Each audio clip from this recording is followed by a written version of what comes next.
Hello everyone, welcome to my channel. இன்றைக்கி நம்ம linguistics அப்படின்ற ஒரு ப்ராடான ஒரு டாப்பிக்கை பற்றி மேஜரான விஷயங்கள் எல்லாம் பார்க்க போகிறோம். லிங்குவிஸ்டிக்ஸ்னால் என்ன, அதில் இருக்க ஒரு சில பாயிண்ட்ஸ், இம்பார்ட்டண்ட் பாயிண்ட்ஸ் இது வரைக்கும் கொஷின் பேப்பரில் கேட்டிருக்கிறது. ஸோ இது வந்து பார்த்திங்கன்னா பிஜிடிஆர்பிலையுமே ஒரு தனி யூனிட், யூஜிடிஆர்பிலையுமே ஒரு தனி யூனிட். எந்த எக்ஸாமாக இருந்தாலும் இது ஒரு தனி யூனிட்டாகவே கொடுப்பாங்க.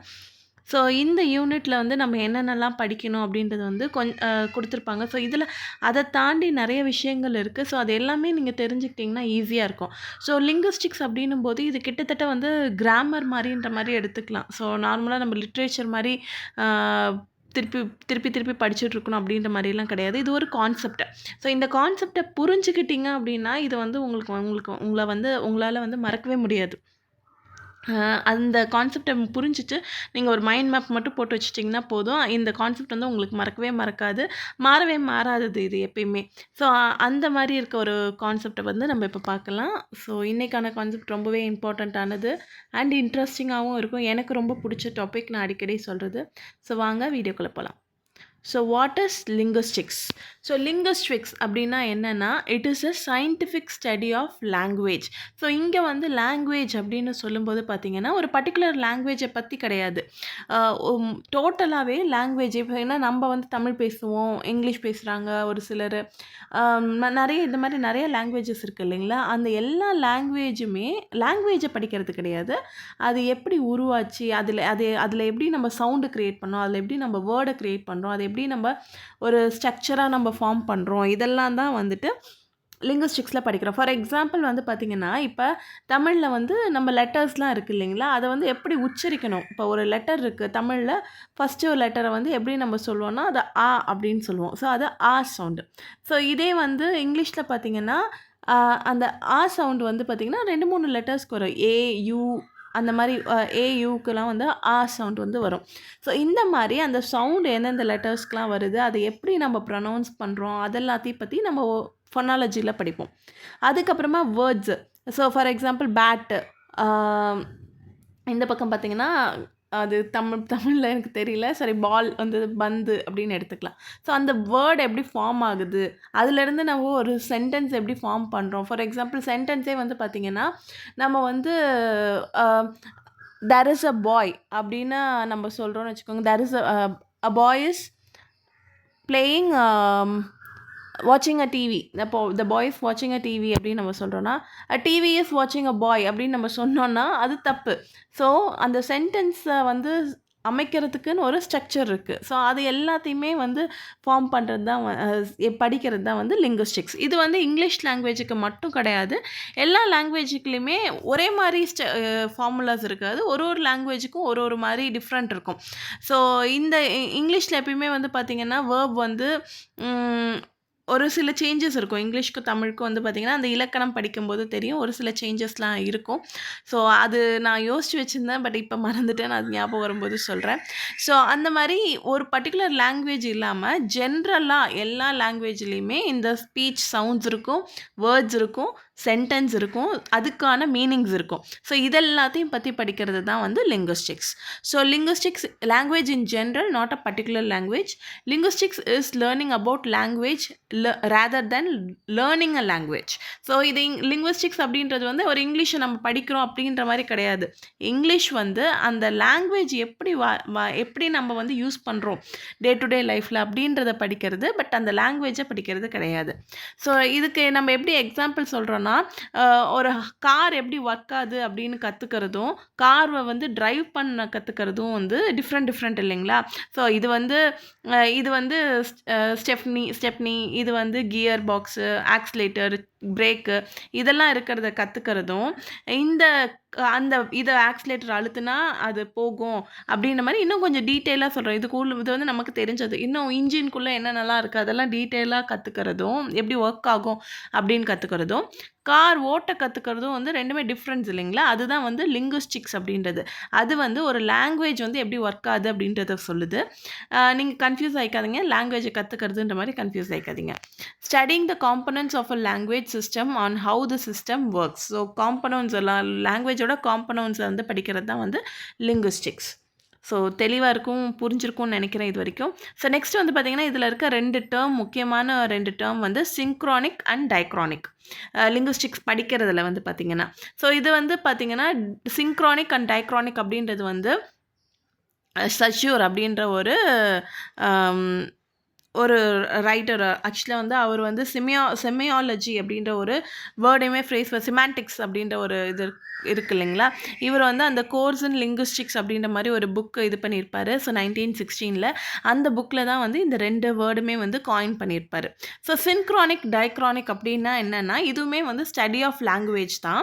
ஸோ அந்த ஸ்டடி ஆஃப் லாங்குவேஜ் வந்து எப்படி சொல்கிறாங்க அப்படின்னா, டைக்ரானிக், டை அப்படின்னாலே 2 டயாமீட்டர் அந்த மாதிரி நம்ம சொல்கிறோம். டைனா 2 அப்படின்றது நமக்கு தெரியும். ஸோ சின்க்ரானிக் அப்படின்றது வந்து ஒரு லாங்குவேஜ் எடுத்துக்கிட்டோன்னா, அந்த லாங்குவேஜில் வந்து என்னென்னலாம் நம்ம யூஸ் பண்ணுறோம், அது எப்படிலாம் நம்ம யூஸ் பண்ணிகிட்ருக்கோம் அப்படின்னு படிக்கிறது வந்து சிங்க்ரானிக். அது வந்து இந்த டைமில் எடுத்துக்கலாம். ஸோ 2024 எப்படி யூஸ் பண்ணுறோம் அப்படின்றத படிக்கிறதுனாலும் படிக்கலாம். இல்லையா, இதை விட்டுட்டு நம்ம ஒரு 1400 இல்லை 1500 1600 எடுத்துக்கோமே. 1600 ஷேக்ஸ்பியர் எப்படி யூஸ் பண்ணிட்டு இருந்தார், அவர் யூஸ் பண்ணும்போது எந்த மாதிரி யூஸ் பண்ணிட்டு இருந்தார் அப்படின்னு படிக்கலாம். இல்லையா, இப்போ 1990s பார்த்தீங்கன்னா இதுவே வந்து இப்போ நம்ம வந்து கொலோக்கியல் இங்கிலீஷ்லாம் நிறையா யூஸ் பண்ண ஆரம்பிச்சிட்டோம். அதுக்கு முன்னாடி கொஞ்சம் ஃபார்மல் இங்கிலீஷ் தான் இருந்தது. 1990 1980s அந்த பீரியடில் வந்து எப்படி இங்கிலீஷ்லாம் யூஸ் பண்ண ஒரு லாங்குவேஜ், நாட் ஓன்லி இங்கிலீஷ், ஒரு லாங்குவேஜை யூஸ் பண்ணாங்க அப்படின்றத படிக்கிறது வந்து சிங்க்ரானிக். ஒரு பர்டிகுலர் பீரியடில் அந்த லாங்குவேஜ் எப்படி ஒர்க் ஆச்சு, அந்த லாங்குவேஜில் என்னென்னலாம் இருந்தது அப்படின்றது சின்க்ரானிக். டைக்ரானிக் அப்படின்றது ஒரு பீரியட் ஆஃப் டைமில், ஸோ பழங்காலத்துலேருந்து இப்போ வரைக்கும் ஒரு லாங்குவேஜ் வந்து எப்படி எவால்வ் ஆகிருக்கு. ஸோ இது வந்து பார்த்திங்கன்னா இங்கிலீஷ் எடுத்துக்கிட்டிங்கன்னா ஓல்டு இங்கிலீஷ் பீரியடில் சாசர் எப்படி யூஸ் பண்ணியிருக்காரு, அதுக்கப்புறம் ஷேக்ஸ்பியர், அப்புறம் அந்த மாதிரியே வந்து லாஸ்ட்டாக மாடர்ன் இங்கிலீஷ் பீரியட். இப்போ நம்ம யூஸ் பண்ணிட்டு இருக்கிறது வந்து பார்த்திங்கன்னா மாடர்ன் இங்கிலீஷை தாண்டி ரொம்பவே அட்வான்ஸ்டாக இருக்கிற ஒரு பீரியடாக இருக்குது. ஸோ அந்த மாதிரி அந்த ஓல்டு இங்கிலீஷ்லேருந்து இப்போ வரைக்கும் என்ன மாதிரி சேஞ்சஸ்லாம் நடந்தது, என்ன மாதிரி டெவலப்மெண்ட்லாம் இருந்தது அப்படின்றத வந்து படிக்கிறது தான் வந்து டைக்ரானிக். ஸோ ஞாபகம் வச்சுக்கோங்க, டைனா 2, பாஸ்ட்லேருந்து இப்போ வரைக்கும் படிக்கிறது. சிங்க்ரானிக்னா ஏதாவது ஒரு பர்டிகுலர் பீரியடை மட்டும் எடுத்து அந்த சமயத்தில் அந்த லாங்குவேஜ் எப்படி இருந்தது அப்படின்றத படிக்கிறது. ஸோ இதே நம்ம தமிழில் எடுத்துக்கிட்டோம் அப்படின்னா கூட டைக்ரானிக்னா பழங்காலத்து தமிழ். ஸோ திருக்குறளில் இருந்த தமிழுக்கும் இப்போ இருக்க தமிழ், திருக்குறள் எழுதுகிறப்ப இருக்கிற தமிழுக்கு இப்போ இருக்கிற தமிழுக்கும் எவ்வளோ டெவலப் ஆகிருக்கு அப்படின்றத படிக்கிறது வந்து டைக்ரானிக் டிஸ்கிரிப்ஷன் ஸ்டடி, டைக்ரானிக் ஸ்டடி. இப்போ இருக்கிற தமிழை மட்டும் நம்ம எடுத்தோம்னா தங்கிலீஷ் மாதிரி நம்ம இன்ஃப்ளூயன்ஸ் பண்ணிகிட்டு இருக்கோம் இல்லையா, தமிழ் கூட நிறைய லாங்குவேஜஸை இன்க்ளூட் பண்ணி பேசுகிறோம், எழுதுகிறோம் அந்த மாதிரிலாம். ஸோ அந்த மாதிரி இப்போ இருக்க லாங்குவேஜ் எப்படி இருக்குது அப்படின்றது படிக்கிறது வந்து சின்க்ரானிக். ஓகேங்களா. So this is about diachronic and synchronic. So synchronic அப்படின்றது வந்து நான் ஹிஸ்டாரிக்கல் அப்படின்னும் சொல்லலாம். ஸோ இது மாதிரி கேள்வி கேட்டிருக்காங்க ஏற்கனவே இந்த கொஷின் பேப்பரில். டைக்ரானிக் அப்படின்றது வந்து ஹிஸ்டாரிக்கல் டிஸ்கிரிப்ஷன் அப்படின்னு நம்ம சொல்லலாம். ஸோ இதுக்கான டெஸ்கிரிப்ஷன் வந்து லயான்ஸ் அப்படின்றவர் வந்து 1981 அவரோட புக்கில் கொடுத்துருக்காரு. அது எப்படி கொடுத்துருக்காருன்னா, synchronic description is non historical, diachronic description traces the historical development of a language. So old இங்கிலீஷ்லேருந்து மிடில் இங்கிலீஷ், அதுக்கப்புறம் மாடர்ன் இங்கிலீஷ், ஒவ்வொரு ஸ்டேஜஸும் எப்படி இருந்தது, ஒவ்வொரு டைமும் எப்படி டெவலப் ஆகிருக்குதுன்னு படிக்கிறது diachronic. The structure of English as it exist today and describe it without reference to how it was used in the past. So பாஸ்டில் எப்படி இருந்ததுன்றதை பார்க்காம இப்போ மட்டுமே எப்படி இருக்குது அப்படின்றத பார்க்குறது தான் சின்க்ரானிக் ஸ்டடி. ஸோ நெக்ஸ்ட் வந்து பார்த்திங்கன்னா levels of linguistics analysis. So இதுதான் வந்து பேசிக்காக வந்து ரொம்பவே இம்பார்ட்டண்ட்டான டாப்பிக்குன்னு சொல்லலாம். ஸோ ஒரு நம்ம சொன்னோம் இல்லைங்களா, ஒரு லாங்குவேஜ்னால் அதை பேசுகிறது வந்து எடுத்தவொடனே பேச முடியாது. ஸோ ஈவன் நம்ம ஒரு குழந்தை எடுத்துக்கலாமே, ஒரு குழந்தை வந்து எடுத்த உடனே வந்து பேச ஆரம்பிக்காது. ஃபஸ்ட்டு இல்லை ஏதோ வளர ஆரம்பிக்கும், அப்புறம் லெட்டர்ஸ் மாதிரி பாப்பா அப்படின்ற மாதிரி பேச ஆரம்பிக்கும். அதுக்கப்புறமா தான் ஒரு வேர்டாக பேச ஆரம்பிக்கும். அதுக்கப்புறம் ஒரு சென்டென்ஸாக ஃபார்ம் பண்ணி பேச ஆரம்பிக்கும் இல்லைங்களா. ஸோ இதுதான் வந்து அதுக்கப்புறமா வந்து ஃபார் எக்ஸாம்பிள் ஃபஸ்ட்டு சென்டென்ஸாக பேசும்போதே வந்து நான் நாளைக்கு ஸ்கூலுக்கு போனேன் அப்படின்னு சொல்லும். ஸோ அப்போ வந்து பார்த்திங்கன்னா அந்த சென்டென்ஸ் ஃபார்மேஷனில் ஒரு சில மிஸ்டேக்ஸ் இருக்கும். அதுக்கப்புறமா தான் ஒரு ப்ராப்பராக ஒரு சென்டென்ஸ் ஃபார்மேஷன் எப்படி அலைன் பண்ணணும் அப்படின்ற மாதிரிலே கற்றுக்குவாங்க எல்லா குழந்தைங்களுமே. ஸோ அதே இதுதான், அந்த ஃபார்மேஷனில் நாம் படிக்கிறது தான் வந்து லிங்குவிஸ்டிக் அனாலிசிஸ். ஸோ ஃபஸ்ட்டு வந்து பார்த்திங்கன்னா ஃபோனட்டிக்ஸ் அண்ட் ஃபோனாலஜி. இதில் வந்து பார்த்திங்கன்னா சவுண்ட் சிஸ்டமை பற்றி படிப்போம், சவுண்ட் எப்படி ஃப்ரேம் பண்ணுறோம் அப்படின்றது. ஸோ இங்கிலீஷில் பார்த்திங்கன்னா டோட்டலி 44 சவுண்ட்ஸ் இருக்குது. Consonants 24 and vowels 20. ஸோ நம்மளுக்கு வவல்ஸ் வந்து 5 வவல்ஸ் தான், ஏஇ ஐஓயு. பட் அந்த 5 வவல்ஸ் வச்சே வந்துட்டு நமக்கு 20 சவுண்ட்ஸ் இருக்குது. ஸோ அது எல்லாத்தையும் நம்ம வந்து இதில் படிப்போம். அதுக்கப்புறம் எப்படி நம்ம நான் அதை பின்னாடி இருக்க ஸ்லைட்ஸ்லலாம் கொடுத்துருக்கேன். ஸோ அதை அப்போ பார்க்கலாம். நெக்ஸ்ட்டு வந்து பார்த்திங்கன்னா மார்ஃபாலஜியில் வந்து வேர்ட் எப்படி ஃபார்ம் பண்ணுறாங்க. ஸோ ஃபார் எக்ஸாம்பிள் ஒரு குட்டி வேர்டை எடுத்துக்கிட்டோங்களேன், பால் அப்படின்னு எடுத்துக்கிட்டிங்கன்னா, நீங்கள் வந்து பால் அது கூட எஸ் ஆட் பண்ணிங்கன்னா பால்ஸ், அது கூட ஃப்ரண்ட்டில் வந்து ப்ரிஃபிக்ஸில் பேஸ் ஆட் பண்ணிங்கன்னா பேஸ் பால், இது வாலி ஆட் பண்ணிங்கன்னா வாலிபால், ஃபுட் ஆட் பண்ணிங்கன்னா ஃபுட்பால். இந்த மாதிரி நீங்கள் வந்து டிஃப்ரெண்ட்டான ப்ரிஃபிக்ஸ் ஆட் பண்ணும்போது அந்த வேர்டு வந்து மாறிக்கிட்டே இருக்கும். ஸோ இதெல்லாம் தான் வந்து வேர்ட் ஃபார்மேஷன். ஸோ இது இல்லாமல் இன்னும் நிறைய மார்ஃபாலஜியில் நிறைய ப்ரிஃபிக்ஸ் அண்ட் சஃபிக்ஸ் இல்லாமல் நிறைய விஷயங்கள்லாம் இருக்குது. கிளிப்பிங், அப்ரிவேஷன், அக்ரானிம், இந்த மாதிரி நிறைய விஷயங்கள்லாம் இருக்குது. அது எல்லாமே வந்து ஒரு தனித்தனி வீடியோஸில் வந்து நம்ம பார்க்கலாம். நெக்ஸ்ட் வந்து பார்த்திங்கன்னா சின்டாக்ஸ் அப்படின்றது வந்து சென்டென்ஸ் ஃபார்மேஷன். ஸோ ஒரு சென்டென்ஸ்ன்னு எடுத்துக்கிட்டிங்கன்னு வச்சுக்கோங்களேன். For example birds fly in the ஸ்கைன்னு சொல்கிறோம். இது வந்து நம்ம வந்து நார்மலாக the birds fly in the sky, இது வந்து நார்மல் சென்டென்ஸ். இதே வந்து நம்ம வந்து த பேர்ட்ஸ் அப்படின்றது வந்து நவுனு, ஃப்ளைன்றது வந்து வேர்பு. ஸோ எப்பயுமே வந்து பார்த்திங்கன்னா நம்ம இங்கிலீஷ் சென்டென்ஸில் ஃபர்ஸ்ட்டு நவுன் வரும், நெக்ஸ்ட்டு தான் வந்து வேர்ப் வரும். ஸோ பட் நம்ம வந்து வேர்பை ஃபஸ்ட்டும் நவுனை செகண்டும் போட முடியாது.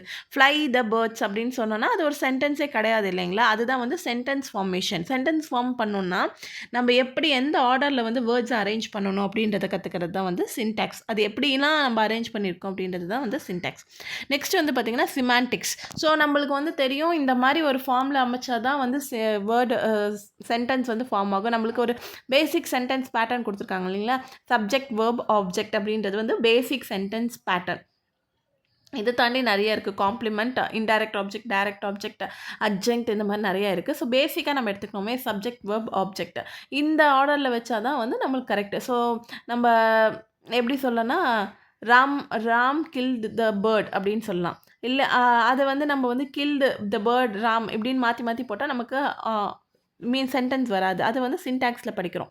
ஸோ அது வந்து கரெக்டான மீனிங். சப்போஸ் நான் வந்து சொல்கிறேன், மீனிங்லாம் கரெக்டு தான். இப்போ நான் வந்து அந்த பேர்ட் ஃபார் எக்ஸாம்பிள் எடுத்துக்கோங்களேன், இந்த ராம் பிளேஸ் கிரிக்கெட்டுன்னு நான் போடுறேன். இது வந்து சப்ஜெக்ட், வேர்ப், ஆப்ஜெக்ட் இருக்குது. ஸோ இதே வந்து ராமுக்கு பதிலாக வந்து நான் வந்து ஒரு பேர்ட் போடுறேன், பேர்ட் பிளேஸ் கிரிக்கெட். இது வந்து சென்டென்ஸ் சின்டாக்ஸ் வந்து பார்த்திங்கன்னா சென்டென்ஸ் ஃபார்மேஷன் படி பார்த்திங்கன்னா சப்ஜெக்ட், வேர்ப், ஆப்ஜெக்ட் தான் இருக்குது. பட் ஆனால் வந்துட்டு நம்ம பேர்டு வந்து ஒரு கிரிக்கெட் விளையாடுமா அப்படின்னு கேட்டிங்கன்னா விளையாடாது. ஸோ அது வந்து மீனிங்ஃபுல்லாக இல்லை. ஸோ அந்த சென்டென்ஸு அதை படிக்கிறது வந்து பேர் தான் சிமான்டிக்ஸ். ஸோ இது வந்து புரிஞ்சிருக்கும்னு நினைக்கிறேன். ஸோ இன்னும் கொஞ்சம் டீட்டெயிலாக படிக்கணுன்னா ஒரு ஸ்லைடில் மட்டும் நான் ஒரு 4 ஸ்லைடில் மட்டும் சிம்பிளாக கொடுத்துருக்கேன். ஸோ இதை பற்றின டீட்டெயிலான வீடியோ வந்து தனித்தனியாகவே நான் உங்களுக்கு வந்து போஸ்ட் பண்ணுறேன். So phonetics and phonology. So ஃபொனெட்டிக்ஸ்க்கும் ஃபொனாலஜிக்கும் 2 டிஃப்ரென்ஸ் இருக்குது. ஸோ ஃபொனெட்டிக்ஸ் வந்து என்ன படிக்கும்னா சவுண்ட்ஸ் எப்படி க்ரியேட் ஆகுது, அது எப்படி வந்து ரிசீவ் பண்ணுறாங்க, அது எப்படி அந்த ப்ரொடக்ஷனில் என்னென்ன மாதிரி நம்ம நேசல் சவுண்டா இல்லை நம்ம வந்து க்ளாட்டிஸா, அந்த மாதிரி நம்ம நிறைய சவுண்ட்ஸ் பேட்டர்ன் இருக்குது. Manner of articulation, place of articulation அப்படின்ற மாதிரிலாம் நம்ம படிப்போம். எந்தெந்த ஃபோனீம்ஸ்க்கு எந்தெந்த சவுண்டுக்கு எங்கெங்கேருந்து ஆரிஜினேட் ஆகுது அப்படின்றதெல்லாம் நம்ம படிப்போம். ஸோ அதுதான் வந்து ஃபொனெட்டிக்ஸ். அதில் வந்து 3 டிவிஷன் இருக்குது. அக்கௌஸ்டிக் ஃபொனெட்டிக்ஸ் அப்படின்னா வந்து physical properties of the sound of language. Next வந்து ஆடிட்டரி வந்து எப்படி பர்சீவ் பண்ணுவாங்க அப்படின்றது, லிசனர் பர்சீவ் பண்ணுறது. நெக்ஸ்ட் வந்து ஆர்டிகுலேட்டரி, நம்ம சொல்லுவோம் இல்லைங்களா, இந்த எங்கே வந்து க்ரியேட் ஆகுது, நம்மளோட லங்ஸில் இருந்தா, த்ரோட்டில் இருந்தா, இல்லை அந்த நேசலில் இருந்தா, இந்த மாதிரிலாம் நிறைய விஷயங்கள், ஓரல் கேவிட்டியில் இருந்தால் அந்த மாதிரி நிறைய விஷயங்கள்லாம் இருக்குதுல்ல, அதெல்லாம் வந்து ஆர்டிகுலேட்டரி ஃபொனெட்டிக்ஸ் அப்படின்னு சொல்லுவோம். நெக்ஸ்ட் அந்த ஃபொனாலஜி பார்த்திங்கன்னா ஒன்றும் இல்லை, இந்த ஃபொனெட்டிக்ஸில் நம்ம ஸ்பீச் சவுண்ட்ஸை பற்றி படிப்போம் இல்லைங்களா. அந்த சவுண்ட்ஸு ஒரு சவுண்டோ இல்லை 2 சவுண்டோ எப்படி கம்பைன் ஆகுது, எந்த மாதிரி சவுண்ட்ஸ்லாம் வந்து கம்பைன் ஆகுது அப்படின்றது. ஃபார் எக்ஸாம்பிள் சிஹெச்ன்னு எடுத்துக்கோங்களேன். சிஹெச் அப்படின்றது ஒரு லெட்டர். பட் அதே வந்து பார்த்திங்கன்னா சவுண்டாக வரும்போது ச அப்படின்ற ஒரு சவுண்ட் வரும். இது வந்து கான்சனன்ட் டைக்ராஃப் அப்படின்னு சொல்லியிருப்பாங்க. ஸோ அந்த மாதிரி ஒரு சில வேர்ட்ஸ், லெட்டர்ஸ் எப்படியே இருக்குது, அதனுடைய காம்பினேஷன் ஆஃப் சவுண்ட்ஸ் எப்படி, அதை எப்படி வந்து கம்பைன் பண்ணால் வந்து ஒரு வேர்டை கொடுக்கும். ஸோ மேப்னு எடுத்துக்கிட்டோம்னா அதில் எம்ஏபி மேப் 3 சவுண்ட் இருக்குது. ஆப் மேப் அப்படின்ற 3 சவுண்ட் இருக்குது. ஸோ அது 3 எப்படி ஜாயின் ஆகுது அப்படின்றத படிக்கிறது தான் வந்து ஃபோனாலஜி. அதை எப்படி ஜாயின் பண்ணால் இந்த மாதிரி வேர்டு வரும் அப்படின்றத படிக்கிறது தான் வந்து ஃபோனாலஜி. நெக்ஸ்ட் வந்து பார்த்திங்கன்னா மார்ஃபாலஜி. நம்ம ஆல்ரெடி பார்த்த மாதிரிட்டு மார்ஃபாலஜியில் வந்து நம்ம பார்த்தோம். இது வந்து studies the pattern of formation of words. So அந்த வேர்டு வந்து எந்த ஃபார்மேஷனில் எந்த எந்த பேட்டர்னில் வந்து ஃபார்ம் பண்ணுறோம் அப்படின்றது படிக்கிறது தான் வந்து மார்ஃபாலஜி. இதனுடைய சின்ன யூனிட்டை வந்து நம்ம வந்து மார்ஃபீம் அப்படின்னு சொல்லுவோம். இருக்கிறதுலே இதுக்கப்புறம் நம்மளால் பிரிக்கவே முடியாது அப்படின்றத. ஃபார் எக்ஸாம்பிள் இப்போ நீங்கள் ஒரு வேர்டு பால்ஸ்ன்னு எடுத்துக்கோங்களேன். இதை வந்து பால் ப்ளஸ் எஸ், இது ஒரு மார்ஃபீம், இது ஒரு மார்ஃபீம். இது வந்து ஃப்ரீ மார்ஃபீம்னு சொல்லுவாங்க, இது வந்து பவுண்ட் மார்ஃபீம்னு சொல்லுவாங்க. ஸோ ஃப்ரீனா வந்து அது ஃப்ரீயாக பால் அப்படின்றது தனி வேர்டு. பட் எஸ்ன்றது வந்து தனியாக வந்து நம்ம யூஸ் பண்ண முடியாது. அதை வந்து ஏதாவது ஒரு வேர்டு கூட ஜாயின் பண்ணி தான் யூஸ் பண்ண முடியும். ஸோ அதனால் அது பவுண்ட் மார்ஃபிம். இதிலே வந்து இன்ஃப்ளெக்ஷனல், டெரிவேஷனல் அப்படின்ற மாதிரி நிறைய இருக்குது. ஸோ அதெல்லாம் வந்து நம்ம மார்ஃபாலஜியை பார்க்கும்போது பார்க்கலாம். ஸோ இங்கே நான் எடுத்துக்கிட்டது வந்து பார்த்திங்கன்னா பால் தான். ஸோ இது கூட ஒரு சஃபிக்ஸ் ஆட் பண்ணும்போது பால்ஸ், இது கூட ஒரு ப்ரிஃபிக்ஸ் ஆட் பண்ணும்போது அது பேஸ் பால். ஸோ இது வந்து பேட்டிங். இந்த மாதிரி இதை நான் கொடுத்துருக்கிறது வந்து சிம்பிளாக. இதே வந்து டேக்கன் அப்படின்னு எடுத்திருந்தீங்கன்னா இது வந்து பார்த்திங்கன்னா டேக் ப்ளஸ் நம்ம V3 ஃபார்ம் இது பண்ணியிருக்கோம். ஸோ இந்த மாதிரி காம்பினேஷன்லாம் எப்படி வருது அப்படின்றதெல்லாம் படிக்கிறது தான் வந்து மார்ஃபாலஜி. ஸோ வேர்டு வந்து பேசிக்காக வந்து வேர்டை எப்படி நம்ம ஃபார்ம் பண்ணுறோம், பேசிக் யூனிட்லேருந்து குட்டி இதுலேருந்து ஈவன் இப்படின்றதுமே வந்து ஒரு மார்ஃபீம். அன்ஹாப்பி அப்படின்றதுல வந்து யூஸ் பண்ணுவோம் இல்லைங்களா. அப்புறம் ஏன்றதுமே ஒரு மார்ஃபீம். ஏன்னா இது ஒரு ப்ரிஃபிக்ஸாக இருக்கும். அசைடில் வந்து பார்த்திங்கன்னா அசைட் அப்படின்ற மாதிரி நம்ம பிரிக்கலாம். இதுவுமே வந்து பார்த்திங்கன்னா ஒரு மார்ஃபீம் அப்படின்னு நம்ம சொல்லுவோம். ஸோ மார்ஃபாலஜின்றது வந்து பேசிக்காக வந்து வேர்ட் ஃபார்மேஷனை பற்றி படிக்கிறது. ஸோ இந்த மாதிரி அதுக்குள்ளே நிறைய டிவிஷன்ஸ்லாம் இருக்குது, அது நம்ம தனியாக படிக்கலாம். நெக்ஸ்ட் வந்து பார்த்திங்கன்னா சின்டாக்ஸ். ஸோ இதுதான் நம்ம ஆல்ரெடி பார்த்த மாதிரி syntax is the level at which we study how words combine to form phrases combine to form clauses join to make sentences. So phrases, clauses and sentences தெரிஞ்சிருக்க வேண்டியது இதுக்கு அவசியம். இதுவுமே கேட்பாங்க. ஸோ ஃப்ரேசஸ் அப்படின்னா என்ன, அதுக்கு தான் நான் வந்து இங்கே கொடுத்துருக்கேன். ஒரு வேர்ட்லேருந்து எப்படி ஃப்ரேஸ் ஃபார்ம் ஆகுது. ஸோ நார்மலி இது நீங்கள் ஈஸியாக தெரிஞ்சுக்கலாங்க. Phrase, class, sentence. ஓகேங்களா. இது வந்து 3 டிவிஷன். நம்ம வந்து சென்டென்ஸ்குள்ளே இருக்கிற ஸ்ட்ரக்சர்ஸ்ன்னு சொல்லலாம். ஸோ இப்போ ஃப்ரேஸ் தான். இது வந்து ஒரு வேர்டு, பாய்ன்றது ஒரு வேர்டு, அது நமக்கு தெரியும். ஸோ இந்த பாய்ன்றது ஒரு நவுனு. இது கூட வேர்பை ஆட் பண்ணாமல் இது ஒரு நவுன் இல்லைங்களா. இந்த நவுனை அதை எப்படி நீங்கள் டிஸ்கிரைப் பண்ணுவீங்க. ஸோ அ ஸ்மால் பாய், இது பார்த்தீங்கன்னா ஒரு பாயை பற்றி தான் நம்ம சொல்கிறோம்.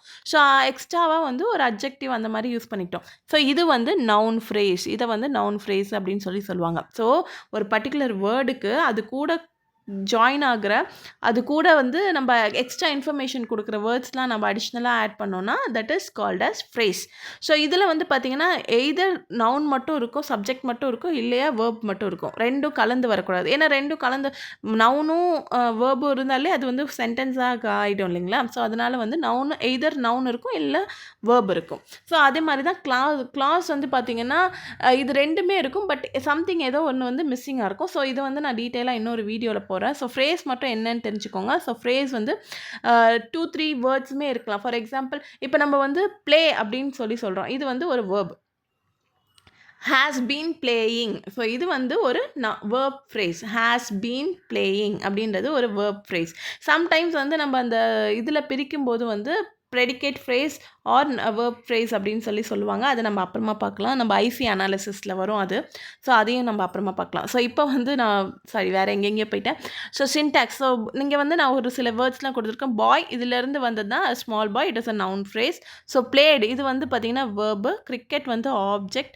இன் த ஸ்கூல் கிரவுண்ட் இது வந்து it is a prepositional phrase. இதுவுமே வந்து ஒரு ஃப்ரேஸ் தான், ப்ரிப்போசிஷனல் ஃப்ரேஸ். ஏன்னா ஸ்டார்டிங் வித் ப்ரிப்போசிஷன்.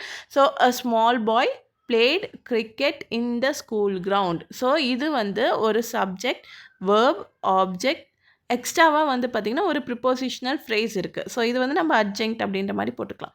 ஸோ இந்த மாதிரி ஒரு ஃபார்மேஷனில் இருக்கிற மாதிரி நம்ம வேர்ட்ஸை அரேஞ்ச் பண்ணோம். ஸோ இதே நம்ம மாற்றினோன்னா played in the school ground, cricket, small boy இப்படி மாற்றினோன்னா அது வந்து மீனிங் தராது இல்லைங்களா. அது ஒரு ப்ராப்பர் சென்டென்ஸாக அமையாது. ஸோ அந்த இதெல்லாம் எந்த மாதிரி ஸ்ட்ரக்சரில் ஃப்ரேம் பண்ணுறாங்கன்னு படிக்கிறது தான் வந்து சின்டாக்ஸ். ஸோ இது உங்களுக்கு புரிஞ்சிருக்கும்னு நினைக்கிறேன். நெக்ஸ்ட் வந்து பார்த்தீங்கன்னா சிமான்டிக்ஸ். ஸோ நம்ம லாஸ்ட் சென்டென்ஸ் பார்த்தோம் இல்லைங்களா, small boy blade cricket in the school ground. இது வந்து பார்த்தீங்கன்னா கிராமட்டிக்கலாகவும் கரெக்டு, மீனிங்ஃபுல்லாகவும் கரெக்டு. ஸோ இதில் பார்த்தீங்கன்னா நம்ம ஆல்ரெடி பார்த்தோம் சப்ஜெக்ட் வேர்ப் ஆப்ஜெக்ட் அப்படின்றது இருக்குது. பட் இங்கே பார்த்தீங்கன்னா கலர்லெஸ் க்ரீன் ஐடியா ஸ்லீப் ஃபியூரியஸ்லி அப்படின்ற ஒரு லைன் இருக்குது. ஸோ இதை யார் கம்போஸ் பண்ணாங்கன்னு பார்த்தீங்கன்னா நோம் சாம்ஸ்கி அப்படின்ற ஒரு லிங்குவிஸ்ட் தான் இதையும் வந்து ஃப்ரேம் பண்ணியிருக்காரு. எதுக்காக ஃப்ரேம் பண்ணியிருக்காரு அப்படின்னா, இதில் பார்த்தீங்கன்னா ஐடியாஸ் அப்படின்றது வந்து நவுனு. அது எந்த மாதிரி ideas? Colourless green ideas. So it is a noun phrase. So ஆப்வியஸாக இது எல்லாமே வந்து சப்ஜெக்ட். ஒரு ஐடியா இருக்குது, பாய்க்கு பதிலாக அங்கே ஐடியா எடுத்திருக்காங்க. அந்த ஐடியா என்ன பண்ணுது? ஸ்லீப் பண்ணுது. So it is a verb. எப்படி ஸ்லீப் பண்ணுது? Furiously. It is an adverb. It is an adverb. So இது பார்த்தீங்கன்னா நம்ம அதே பேட்டர்னில் கொடுத்துருக்காங்க. சப்ஜெக்ட் வேர்பு அட்வர்ப் அட்ஜெக்ட்னு கூட சொல்லிக்கலாம். ஸோ சப்ஜெக்ட் வேர்ப் அட்வர்ப் இந்த பேட்டர்னில் தான் கொடுத்துருக்காங்க. பட் இதுக்கு மீனிங் இருக்கா அப்படின்னு பார்த்தீங்கன்னா கிடையாது. ஏன்னா கலர்லெஸ் ஐடியாஸ் ஸ்லீப் ஃபியூரியஸ்லி. ஐடியாஸ் எங்கேயாவது இருக்குமா? கலர்லெஸ்ஸாக இருக்குமா? அதுக்கு அது தூங்குமா? அப்படின்ற மாதிரிலாம் நமக்கு நிறைய கேள்வி இருக்கும். இது ப்ராப்பரான சென்டென்ஸ் பேட்டர்னில் அமைஞ்சிருக்கு. பட் அது மீனிங் தருதா அப்படின்னு பார்த்தீங்கன்னா இல்லை. ஸோ அந்த மாதிரி இருக்கிறத படிக்கிறது தான் வந்து semantics. So the semantics deals with the level of meaning in language. Semantics tries to give an account of both word and sentence meaning. So இப்போ நம்ம சொன்னோம் இல்லைங்களா, இது வந்து சென்டென்ஸ் மீனிங். ஸோ இப்போ word the boy a small boy played in the cricket. இந்த பாய்க்கு பதிலாக எடுத்துகிட்டு நம்ம எலஃபேண்ட். ஸோ எலஃபேண்ட் போட்டால் கூட சம்டைம்ஸ் எலஃபேண்ட் கூட இப்போலாம் கிரிக்கெட் விளையாடுது. ஸோ பாய்க்கு பதிலாக எடுத்துகிட்டு நம்ம என்ன சொல்லலாம், ஹிப்போபோட்டமஸ்னு சொல்லலாம். ஹிப்போபோட்டமஸ் பிளேடு கிரிக்கெட் இந்த ஸ்கூல் கிரவுண்ட் அப்படின்னு எடுத்துட்டோன்னா இது வந்து ஒரு ப்ராப்பரான சென்டென்ஸ் வராது. ஏன்னா இப்போ எப்படி இது விளையாடும் இல்லைங்களா, கிரிக்கெட் விளையாடும் அப்படின்ற மாதிரி நமக்கு ஒரு கொஸ்டின் வரும். ஸோ அந்த மாதிரி தான் both word meaning and sentence மீனிங்குமே பார்க்குறது வந்து சிமான்டிக்ஸ் அப்படின்னு சொல்லுவோம். ஸோ இதுக்கு அடுத்த இதுதான் வந்து செமியாலஜி அப்படின்னு வந்து சொல்லியிருப்பாங்க, ஃப்ரேம் பண்ணியிருப்பாங்க. ஸோ இந்த வீடியோ வந்து உங்களுக்கு பிடிச்சிருக்கும்னு நினைக்கிறேன். இது பிடிச்சிருந்ததுன்னா கண்டிப்பாக லைக் பண்ணுங்கள், ஷேர் பண்ணுங்கள், சப்ஸ்கிரைப் பண்ணுங்கள். ஸோ இதை ஒவ்வொன்றை பற்றியும் வீடியோ வந்து நான் தனித்தனியாக போஸ்ட் பண்ணுறேன் சீக்கிரமாக. தேங்க்யூ.